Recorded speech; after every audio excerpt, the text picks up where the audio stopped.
Welcome back to another edition of the Fatman and Robyn podcast. I am Marcus Stevens, represented as the Fatman. And I am Robyn, represented by the Robyn.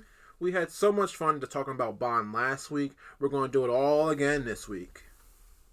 This week we're going to talk about the remaining 8 Bond movies. And we're also going to talk about our favorite Bond actor, our favorite Bond girl, and our favorite Bond movie as a whole. Please enjoy. Alright, it's been the time that I've been waiting for now. Oh, God. It is now time for the 90s. The Bond of my era, that I was born of. You should be excited too, 92er. This was Bond for me for a long, long time because, again, I'm born in 1990. So whenever I saw Bond, I saw this man's face. Pierce Brosnan took over the helm of Bond with GoldenEye. It was premiered in Los Angeles November 13th, 1995. Okay. United States, November 17th, 1995. It made $352 million worldwide. Wow. Off a $60 million budget. It is, at that time now, the highest grossing Bond movie until, of course, Skyfall just broke so many records. Told everybody to have a seat. Thank you, Adele. GoldenEye on Rotten Tomatoes is Pierce Brosnan's his best reviewed movie at 78%. That's his best? 78? 78. It's the best of the 90s. Well, because people hate it, Die Another Day, for a lot of reasons, and the other ones. See, the CGI was for one reason, but we'll talk about that. Brosnan's next effort was Tomorrow Never Dies. London premiered December 9th, 1997. Premiered in the UK December 12th, 1997. United States December 19th, 1997. Brosnan, of course, returned. It had made $333 million worldwide off a $110 million budget. So they're giving a lot more. Yeah. That's $50 million more. Yeah. But unfortunately, it only got 57, which is not that bad. 57 is not that bad? Yeah, it's all right. That's an F. Well, movie ratings are different. Still an F. Fun fact about Tomorrow Never Dies. Released on the same day as Titanic. So for box office sakes, this is I think the only of Brosnan's one that didn't open at number 1 in the box office. Right. Which sucks. Sorry. What a hand to be dealt. Yeah, that sucks. It really does. That really does suck. It's like asking yourself, do you remember if there was at all, but what movie opened the same day as Endgame? Avatar. I can't even think. Was there any other movie that opened the same weekend as Infinity War, Endgame, or? I wouldn't know. Exactly. So I applaud him. Yeah, for making that much. That's because that was the highest grossing movie, Titanic, right? Yeah. Until for Avatar, Marvel. Until Avatar, and then of course Endgame took it over finally. But after that, his next movie was The World Is Not Enough. Had its Los Angeles premiere November 8th, 1999. Mm-hmm. United States, November 18th, 1999. United Kingdom, November 26th, 1999. Made $361.8 million worldwide, a little bit of increase from the last one, off a $135 million budget. So these budgets are going more and more up because you're using more and more technology and CGI and things like that. Brosnan's last effort in a James Bond movie was Die Another Day, which is mostly quoted as the second worst Bond movie, but the ratings say otherwise. November 20th, 2002 in the United Kingdom, November 22nd, 2002 in the United States. This was the highest grossing Bond movie at the time, $432 million worldwide, off a $142 million budget. Pierce Brosnan, which I of course learned, he wanted to return for a 5th Bond movie. Things fell through, and then of course they did the video game Everything or Nothing, which is unofficially a Bond movie, but the stars in the movie say otherwise. Brosnan came back for his role. William Dafoe, freaking Green Goblin, is the villain in this game. Great villain face. Shannon Elizabeth is a Bond girl. Heidi Klum is William Dafoe's lover. Maya did the theme song, and she's a Bond girl. This is a Bond movie, and it released 2 years after this, after Die Another Day. Really? So 2 years after, in 2004. So for me, that is his 5th Bond movie because it encapsulates everything about Bond for me.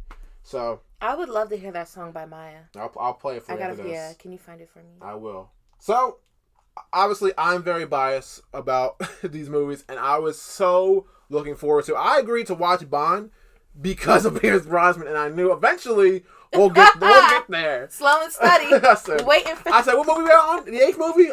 We still have Roger Moore. We coming for you, Brosnan. We coming. I was so excited to see GoldenEye because GoldenEye is not only his best Bond movie, but for video game sake, as a gamer, GoldenEye is one of the biggest games of all time, released in the 90s. It kind of revolutionized first-person shooters of that day. So I was like, all right, let me see how it relates to the movie, and it was great. I loved it. I loved the villains because they were both played by people I knew. Sean Bean, another great Bond villain with a great face, and Famke, what's her last name? Jansen. Y'all know her. Femke. Is it Femke or Famke? Famke. Okay. She played Xenia on the top. Horrible name, but that's to be expected when you have names like Pussy Galore, Octopussy, and things of that nature. But great movie, and I personally enjoyed every one of Bond's, Pierce Brosnan Bond's movies, even Die Another Day with his crazy CGI and its crazy power armor villain at the very end with his. Yeah. People hated that, but I loved it. It wasn't that great. He looked like a hit. Well, Nintendo released a peripheral back in the day called the Power Glove, and a lot of people said it looked like that. I'll show you a picture of that later. But I enjoyed the heck out of it, and I of course enjoyed the Everything or Nothing game because again, it feels like his 5th Bond movie. Brosnan looks like Bond to me because again, that's what you grew up on. I grew up on dark-haired looking Bond. So I said, "Oh, he's Bond." So after watching the movies, it's still the same. I'm not changing my opinion. It just made my opinion better. Though I think Sean Connery is still Bond for everybody. He is the face of Bond. Yeah. Brosnan's my favorite, and he looks the part of Bond. And I cannot say anything bad about these movies, even if Die Another Day's villain is a little weird and it was a strange movie, but I still love the movie. Halle Berry's a good choice as a Bond girl. Yeah. In the bikini scene. Yeah. A+, 100%. And that was another reason that I wanted to watch these movies because you always hear about like Bond girls, and I remember watching like I think it was on VH1, but like top 100 movies or something like that of like the 70s, 80s, 90s, and so on and so on. And these movies would be on those lists because of the Bond girls, the bikinis heard around the world. So yeah. Honey Rider in Dr. No, 1962, yeah, was very revealing for a 62 movie. I remember seeing this like, yo, that was a lot of skin. Yeah. And I think Die Another Day, because again, that was the 40th anniversary, so that there was a lot of parallels to those scenes. So I think that was like, their callback to it. But yeah, go ahead. What else do you like about the Brosnan? What do you feel about the movies in general or what they represented? So I like Famke. I just like her. Yeah, of course. So, but the fact that she's killing dudes with her thighs, fantastic. That's probably one of my favorite things. One of my favorite things in the world. Never heard that before. And I remember I saw that somewhere, and that just piqued my interest in this whole Bond series. And I was waiting for that. I was waiting for that movie to see her like actually kill the guy. And didn't he die with a smile on his face? Yeah, that was great. Of course, she's crushing with her legs. I'd die with a smile on my face too. I love Famke. She's great. And the one with Halle Berry, what's it called? Die Another Day. Die Another Day. Okay. I remember that movie when it came out because Halle Berry. Everyone loved Halle Berry. Sex symbol, international sex symbol. But that whole resort that was made out of ice. Peak Bond villainry. I just had so many questions. Like, aren't y'all cold? Everyone's just walking around like they don't have a core temperature of 98.6 or nothing. That's another thing I forgot to talk about. Bond villains' lairs. Yeah, that's one of my favorites. They're also the one in The Spy Who Loved Me, the underwater lair. Oh, it came out. That was amazing.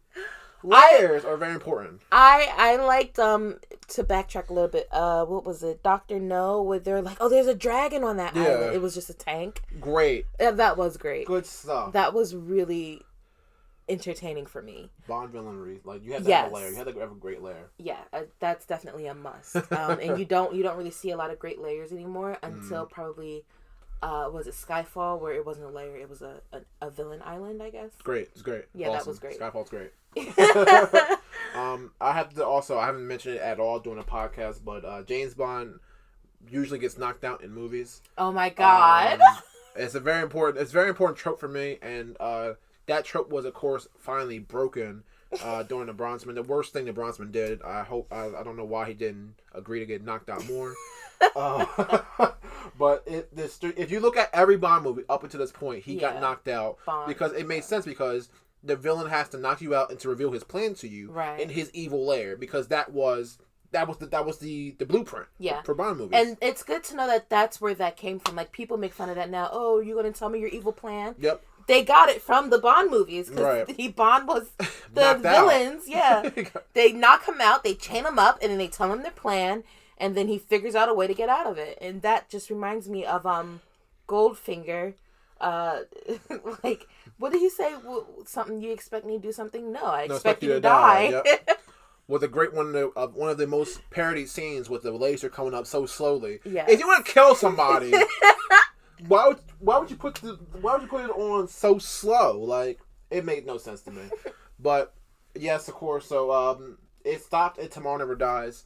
Now, Wei Lin, which is the Bond girl in that movie. Yes. She gets kidnapped and knocked out, but Bond saves her. Michelle Yeoh. So that ended, I guess, a 18 movie streak of Bond getting knocked out in every single movie, and it was made better for it. And of course, in some of the Daniel Craig ones, I think one of them he did get knocked out and taken back to the lair. Yeah, so, and where they tortured him. Yeah, so that was great. That was Casino Royale, and I think it also happened in Skyfall, because he went to the villain island, right? I believe he got kidnapped too as well. So it did make its way back only a few times, but I will never forget when it didn't happen, because that was one of my favorite things.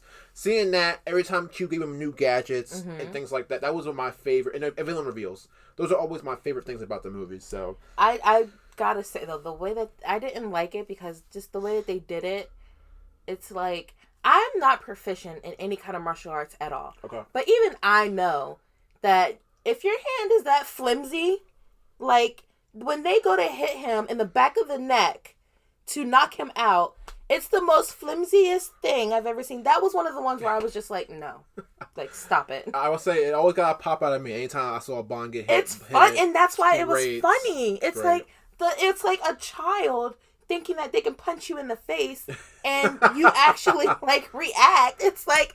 Honestly, it felt like when a parent is playing with their child, and their child's like, "Hi-ya, daddy," and the dad's like, "Oh, I'm knocked out," but every time. Or you know that, you probably don't know that one joke, but what's his name? Kevin Hart talked about this joke where his son thinks he's Spider-Man, and his son would be like, with the web shooter, be like, "Boom, boom, boom, boom, boom," and Kevin Hart's like, "Oh, you got me, I'm tangled up," and that's what it felt like. It felt like the guy was just like, "Hi-ya," and Bond's just like, "Oh, you got me, I'm knocked out. I'm down. Yes, you won." Yeah, because there was a lot of strikes that he should not have knocked out at all. And then Roger Moore, to think about, all 7 Bond movies he got knocked out. That's great. That's fantastic. And it was like, it's like the person had a rubber hand. It's just so flimsy. Like, you would hit it with the top. If he went the back of it and was like right to his neck, he'd be down each time. That's Bond's biggest Achilles heel, besides his love of vagina. Karate chop to the back of the neck. Nasty karate chop. Okay, so now we're at the end of the Bond movies. We're now talking about Daniel Craig's. Let's go. The Daniel Craig, when he was cast as Bond, originally hated for whatever reason, because obviously he's not tall. He's blonde. Blue-eyed Bond. There was websites, Daniel Craig is not my Bond.com. Seriously? In 2005, 2006. Oh man, I didn't know that. So people were heated. People were heated that that happens. But Daniel Craig's James Bond started with Casino Royale. Casino Royale, if you don't know, is the first in the novels, actually, being in 1953 by Ian Fleming. So that's why it was an origin story, because it was based off of the first Bond book. Okay. So premiered in London in November 14th, 2006. Came out in the UK November 16th. And then we got it the next day in the US, November 17th. It made $594.2 million worldwide off a $150 million budget. The next one, Casino Royale got a 95 on Rotten Tomatoes, which keeps it in line with the first two, Dr. No and From Russia with Love. So those three are tied for second place for second best Bond movie. Quantum Solace came out. Unfortunately, sorry Quantum, you got the shaft. October 29th, 2008 had its premiere in London. 31st it came out in the United Kingdom, and November 14th in the United States. It made $586.1 million worldwide, off of a $200 million budget. The reception for that was at 65. Skyfall premiered October 23rd, 2012 in London, October 26th in the United Kingdom, and we got November 8th, 2012. You can see that the release reaches for Bond more and more are in November. That is Bond release. So even though No Time to Die got pushed back from April to November, it seemingly worked out for everybody. Well, not MGM. I think they lost like $300 million. Oh, they'll be okay. They'll make it back. Skyfall, it made $1.1 billion. It's actually $1.108 billion. The first Bond movie to make $1 billion. And I think for the longest time, it was the highest rated United Kingdom film ever. Really? Yeah. And the budget was between 150 to 200 million. Okay. People love Skyfall. 92%, a little less than Casino Royale, but still it was highly loved. And of course, you gotta put a lot of that on Adele for just crushing that song as well. Megastar. Spectre was the last released Bond movie. October 26, 2015 in the United Kingdom, November 6, 2015 in the United States. It made $880.7 million worldwide off of a between $245 and $250 budget. Spectre got a 63, which is actually 2 less than Quantum Solace, which is very weird because I enjoyed Spectre a whole lot. And of course, we are still patiently waiting for Daniel Craig's 5th installment in the Bond series. It's going to be called No Time to Die. 5th and final. I just did quotation marks. Quote unquote. Who knows? He said the same. Again, I told Robyn. He said he wanted to slit his wrist besides playing Bond for a 5th time. And guess what? They gave him money and he came back. Fun fact: Daniel Craig made $39 million in salary to do Spectre. Wow. And he's rumored to have made 25 for the 25th Bond movie in the franchise as well. 25 million. That's cute. He'll probably get more from the residual stuff. It's probably like 25 just for walking on set. That's what it is, yeah. So it's going to release in the United Kingdom on November 12th, 2020. We got a push up release. It was supposed to come out November 25th, but it's not coming out November 20th. But I think it coincides with Thanksgiving Day weekend or something like that. Okay, that makes sense. Probably. Yeah. And the budget for that is at $250 million. And of course, we don't know the box office because theaters are still closed. So, Daniel Craig Bond movies was a refreshing change of pace. Yes. Dark, but they still had enough. Like they weren't as bleak as the Daltons. And the best thing about these Bond movies, connectivity. Yes.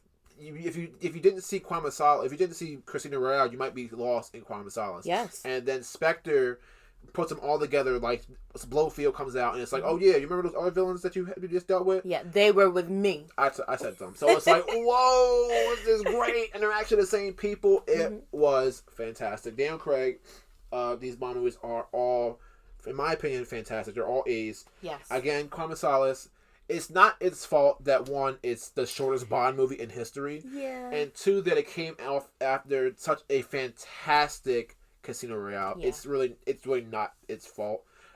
Again, it's like Avengers 1. Yeah. Avengers 2. It's just actually, I think it's actually more like Thor 1, Thor 2. Yeah. No, thank you. So it was just fantastic movies again. And then in Spectre, or I think it's with Skyfall. The Skyfall released in 2012, which was the 50th anniversary. Yes. So all the little teases to that, and of course we had things such as the Aston Martin coming back, which I popped very big for. just seeing callbacks to the other series, which is fantastic for me. Yes, one of my favorites. All great movies. I love all the villains. They got great people cast as villains. You had Mads Mikkelsen in the first one in Casino Royale as the main villain. God, that was so good. He has a villain name and he has a villain face. They should just use his name. What's your name in the movies? My real name. Same thing. What was his name? It was like Chief. Lee Shafi, something like that. Lee, something like that. I don't have it in front of me. It was a nice name, but they should have used his name. Mads Mikkelsen. He had a villain face, so they used him. I'm very excited. I'm very happy to see him. He cried blood, right? It's great. Oh man. Javier Bardem was the villain in Spectre. In Skyfall. Another great one. And when he pulled his teeth out in his face, like deformed. I was just like, he's great. He brought consequence. He was like he's like the Thanos. Before Thanos, he killed Judi Dench's M, she was playing M from. You shot in the back. No. I don't know if I would call him the Thanos, seeing as how. Okay, he gave consequence. He's like Hela. Okay, he gave consequence, even though. Agreed. Avengers Endgame kind of just retconned that because there's an eye. No, not the time for that. But can I just say that's the only thing I remember from watching Skyfall. When I first watched it, because the first time I watched it, I was here at the house, and it was I think it was 2013. Okay. When I first watched it. Okay. And I fell asleep again because I didn't understand the severity of it, the greatness of it, and that's the only thing I remember. I remember waking up and seeing him remove his teeth. Great scene. And I was just like, what happened? But I didn't watch it again to find out what happened because I was okay with not knowing what happened. Right. But that was the only thing I remembered, and seeing and now being able to match everything up, I was like, this is why this is a great movie. Yeah, Skyfall. It's just so good. Great 1, 2, 3 punch, from movies. And of course, in Spectre, you have Christopher Waltz playing Blofeld. Great casting choice. Fun fact, I don't know if I gave you this. People who could have been Bond could have played Bond villains. Gary Oldman was actually considered for that role first. Blofeld? He could totally. Yeah. So I might have to redo my list. Gary Oldman is great. Yeah. First off, he's a great. I think he's a method actor. I don't know. He's just a great actor. Either way. It would have been a great role either way. It's really heads or tails, because he did a great job with Blofeld. Of course, Blofeld will be back in No Time to Die. And No Time to Die did a great job of casting Rami Malek as the villain in this movie because he was born to play villains. There's no offense to your face, my friend. I love you, Mr. Robot. I didn't see it, but you were also in Until Dawn on PlayStation 4, which I played the first day it came out, and you're a villain in that. So you have a villain face, and I'm so glad they made it even better. You got the mask and everything. I cannot wait for No Time to Die in November. I'll be saying it opening weekend, first day. It depends on what's going on with Corona and my job, but I hope to see it the first weekend. I cannot wait. And No Time to Die again has more continuity. The same Bond girl from Spectre is coming back, which again is unheard of in the Bond series. Yeah, and that's what I really like about these movies is that. I feel like they're redefining Bond. Yes. Daniel Craig, you see him, especially with Casino Royale, because I love origin stories. Yeah. I'm a sucker for an origin story. I don't care how bad other people think origin stories are. I'm still a sucker for origin stories. Like the Wolverine origins, I don't care. I loved it. What about Deadpool? I mean, that sucked, but they sucked the movie. That wasn't my favorite because I mean, you can't do that to Ryan Reynolds. Number one, you can't do that to Ryan Reynolds. How dare they? And then number 2, you can't do that to Deadpool. But I still love the movie. Okay, because I'm a sucker for an origin story. So when this came out, and when he was like in the beginning of Casino Royale, he was like, what did he say? Only double O's can kill, or he said only double O's can do what he's doing. And he said you need 2 kills to be a double O. And he was like, you're right. And then they showed the flashback of him killing, and I was like, this is amazing. I didn't know that Casino Royale was an origin story. So going in and finding out, and I was in it. And not to mention the great opening parkour section of Casino Royale. I was even sold even more. Fun fact I just figured out today, this has nothing to do with Bond movies. I don't know how I figured this out. I know how I did. I was looking up how much Daniel Craig made for Skyfall or whatever, and he was the highest paid actor. And then I saw Dwayne Johnson got paid like $22 million for a movie called Red Notice. And I said, "What's Red Notice?"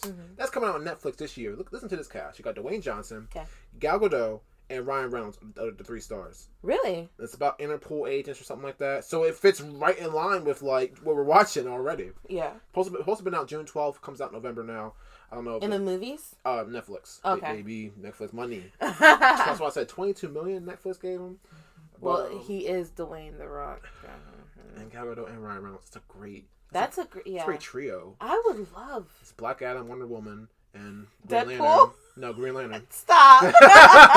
DC baby. Leave him alone. Oh, I see what you did. Yeah, so that's my. Sorry, not well, Deadpool. I mean, no, I don't count him as DC anymore. He had to take it to that magical train between DC and Marvel, and he took it.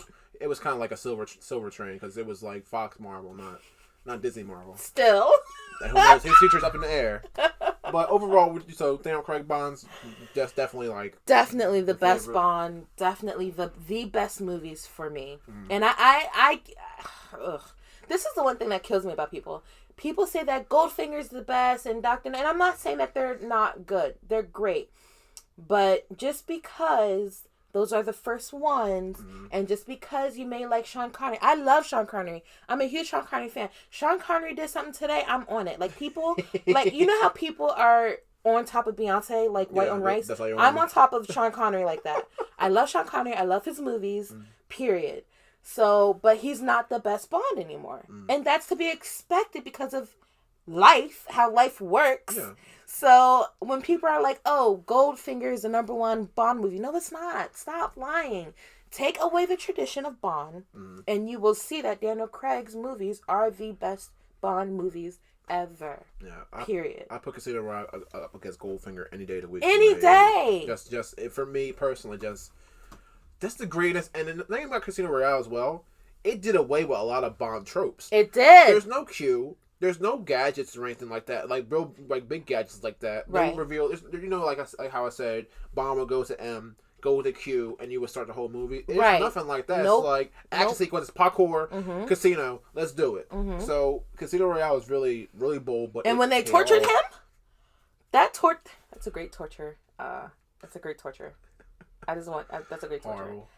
I'm not going to tell y'all what he did. Of course, done by Mads, because again, he's the villain, and villain face has to do something. But that was so good. Casino Royale definitely. But we're about to do our favorites in a minute as well. But that's my first one was going to be not first.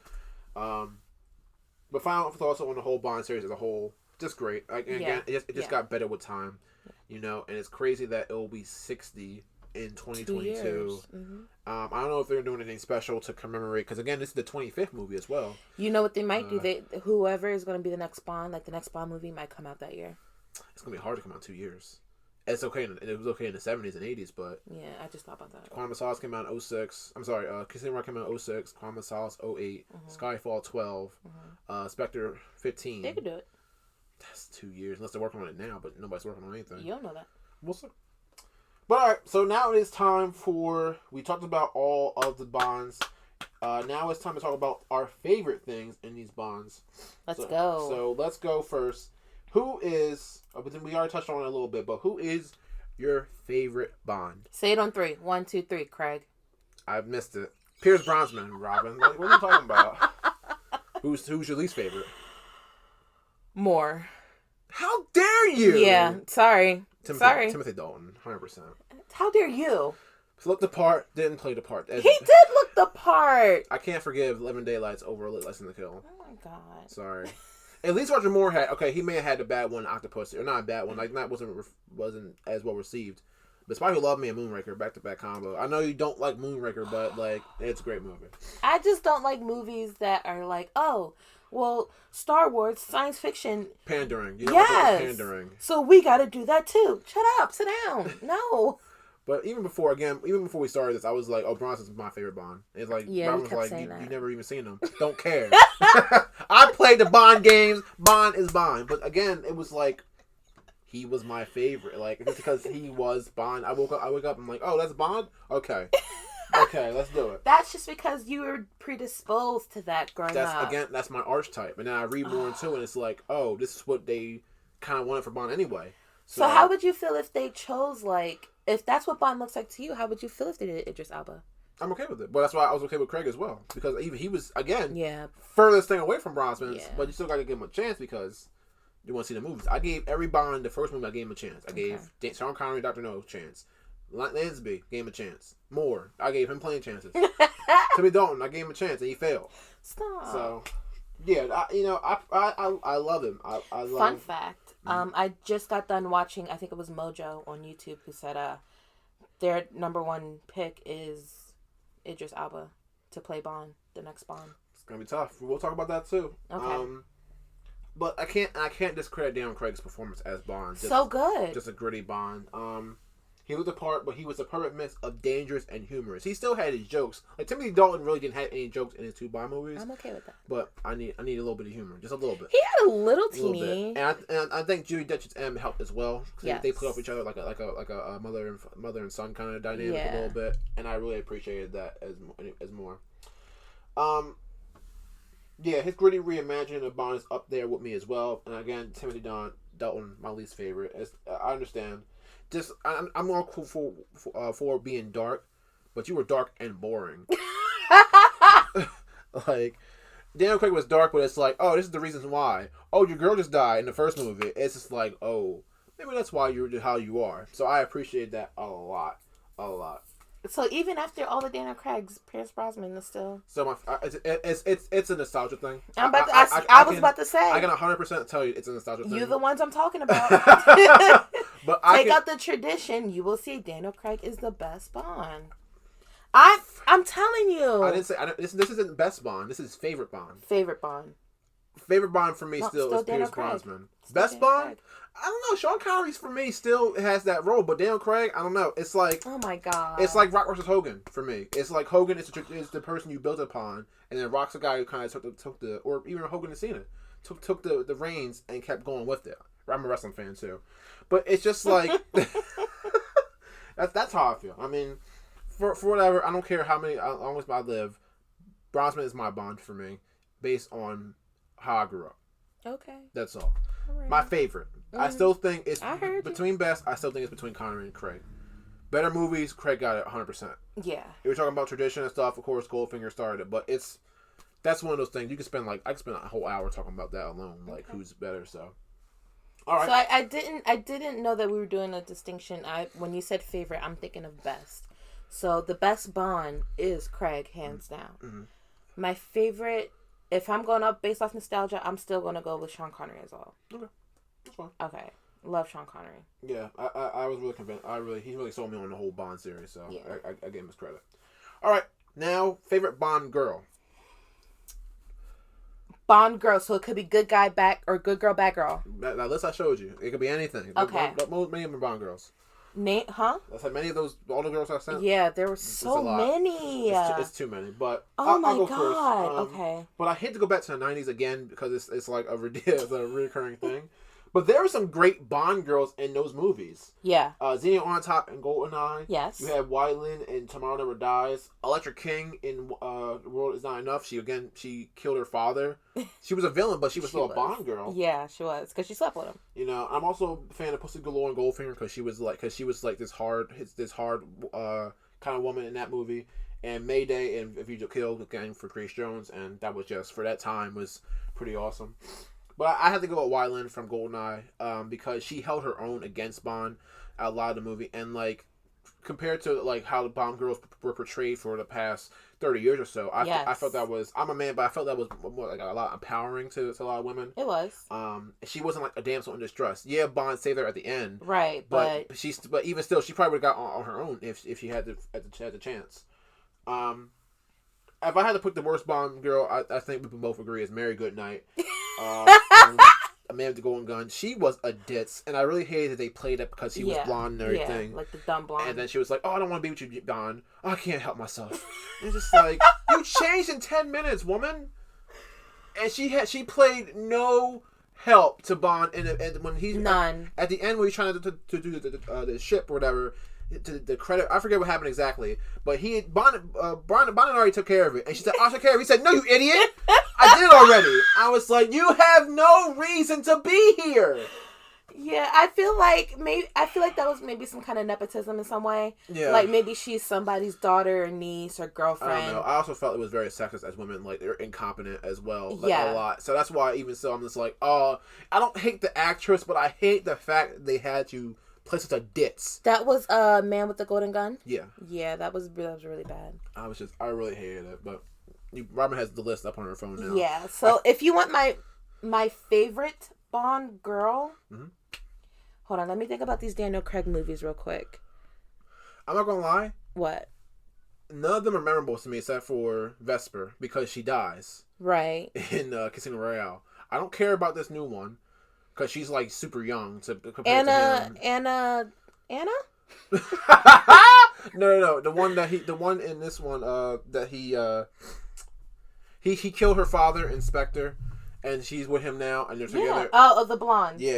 Okay. None of the girls except Vesper do it for me because, again, I think that's because in these Bond movies, yeah, they're still Bond girls, but it's not as a sexist role as it was back in the day. Right. You know, that's why my casting choice I think would be a great Bond girl coming up because I think she's one of the most well-known women in the world right now, and she could be very empowering in the Bond girl phase. I'm not gonna say her name yet. I know. You already know what I'm talking about because I told you 100 times. Yeah, I think she'd be a perfect Bond and girl. I agree with you with that. Honestly, if they want to do a female Bond, she'd be the same.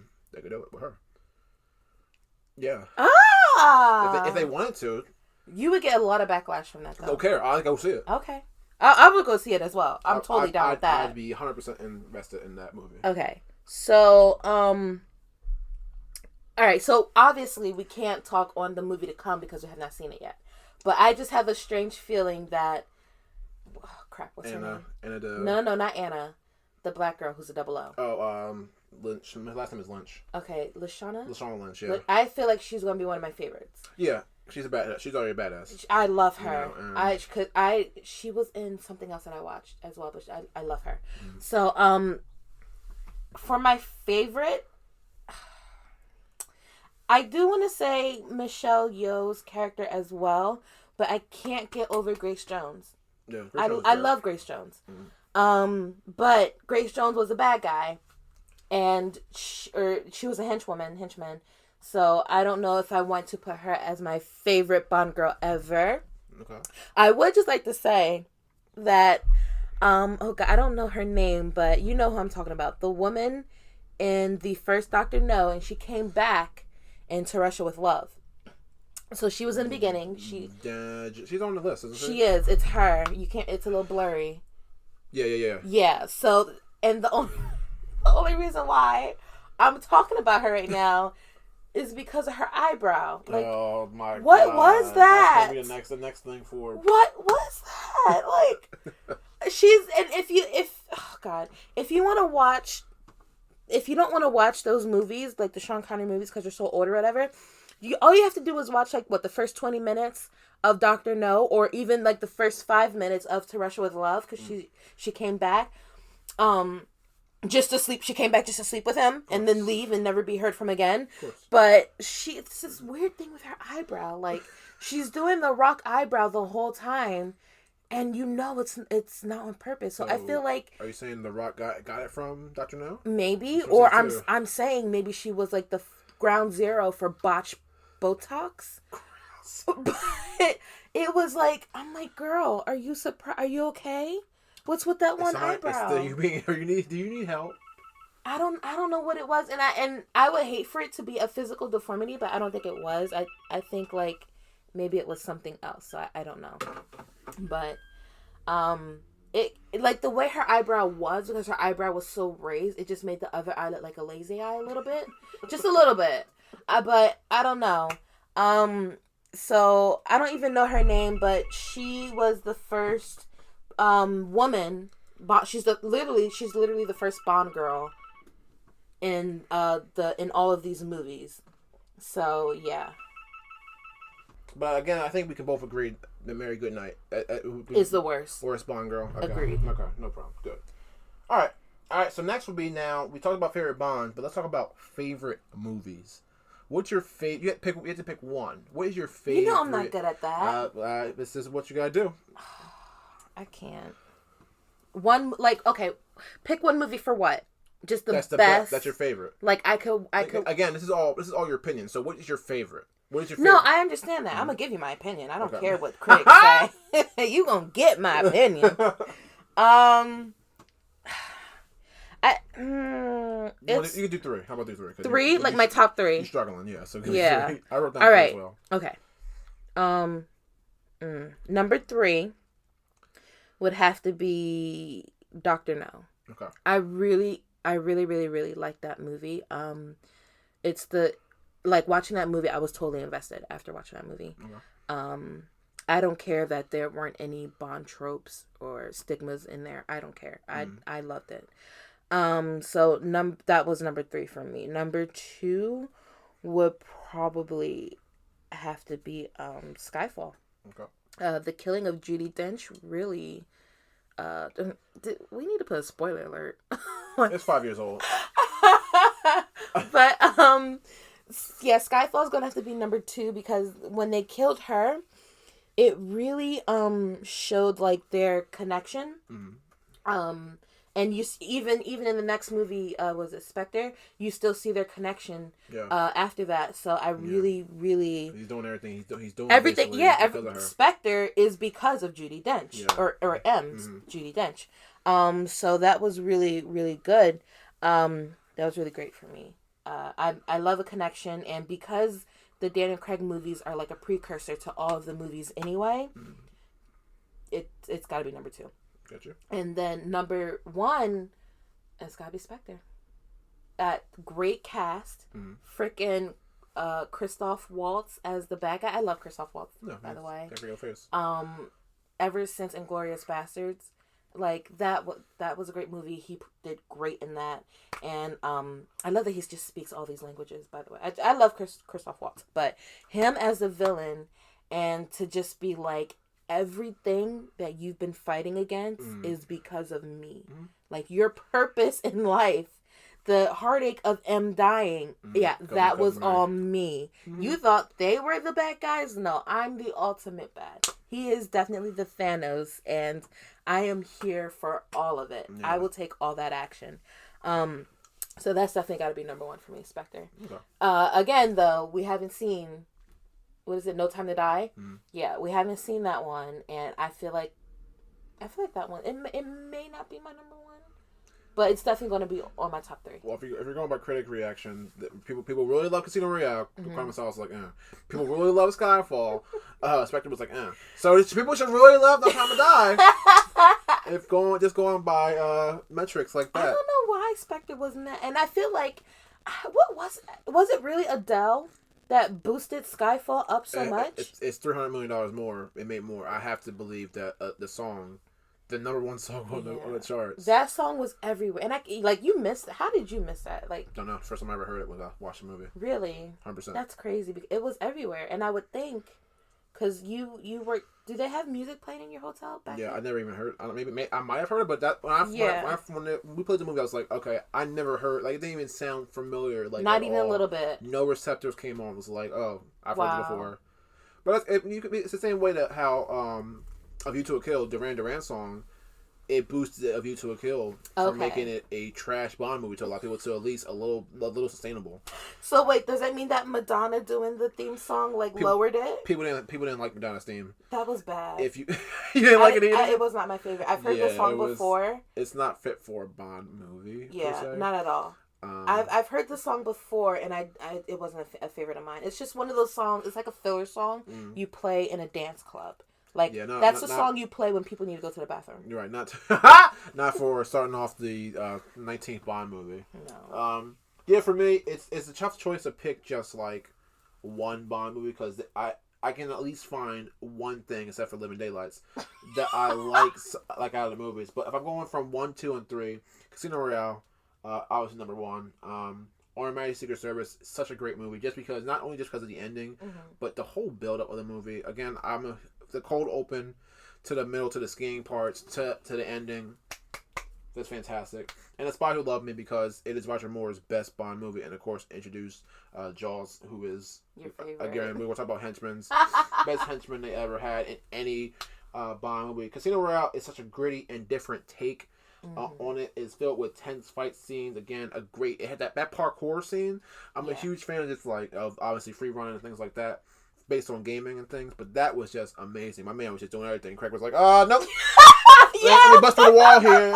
That was so funny. Like, the guy who he's chasing is parkour, like hardcore parkour. And Bond's just like, I'm going to run through the wall. He said no. I'm not going to do that. I'm going to run around it.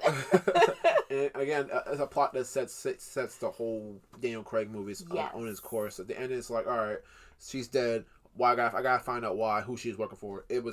It's hands down number one. It's really good. Again, my least favorite unofficial movie is going to be Never Say Never Again because it's not needed. Nobody asked for a Thunderball remake. That's the one. Is that the one Kim Basinger? I think so. I didn't hate it. It just was pointless. Nobody asked for a Thunderball remake less than 20 years after it came out. That's like if somebody remade Psycho in the 80s. Like, there's no reason for it. Yeah, push it to the 90s where it can suck on its own. Suck on its own, yes. At least another different generation can watch it. Like, it was just pointless to me, and it just didn't resonate. But if we're going main course Bond, again, Living Daylights, it's just because it's forgettable. That's the only reason. And I don't, again, no fault to Timothy Dalton. Mm-hmm. I enjoyed License to Kill a lot. It's probably in my top 10 of Bond movies, but darn, Living Daylights is forgettable AF as a movie. Did you give your least favorite? I did not give my least favorite. If I say Moonraker, how would you feel? We're gonna fight after this. I don't understand why you dislike. Is it that bad? You must have hated the woman scene in Endgame, like when all the woman heroes got together. Oh my god! I thought that was a great collection. I get it. Don't get me. I get it. Mm-hmm. I understand it. Do we need it? Yes. But do you need to show it? Hell yes, because you want that $2 billion. But I mean, it's if you want to impress me, then just do a movie with all female. Maybe that's called a cold open. You ever hear that? Or not cold open?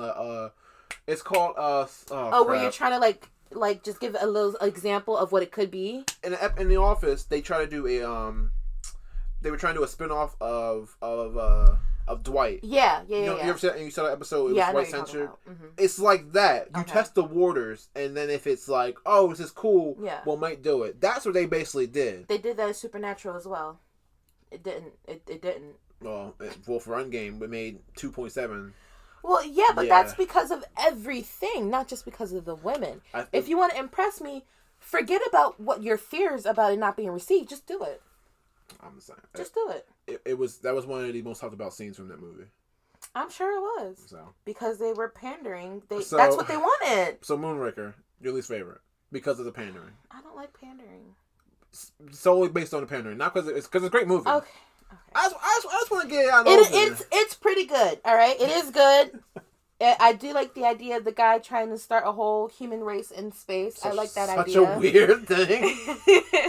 He had the whole Noah's Ark kind of mentality and with pairing up people. Mm. But I really just didn't like. I guess it was just that scene that I didn't really like. But because I do like all the other movies. Like what was the last one? Even the last one that Roger Moore did, I liked. Okay. Even though he shuffled his way, you could tell that was hard for him. Yeah, it was rough. It was hard for him to do that movie.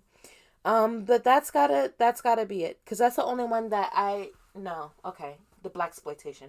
We didn't even talk about that. Diamonds for Forever. That one. We did talk about that. Barely. We talked about enough. Barely. You know what? That's it.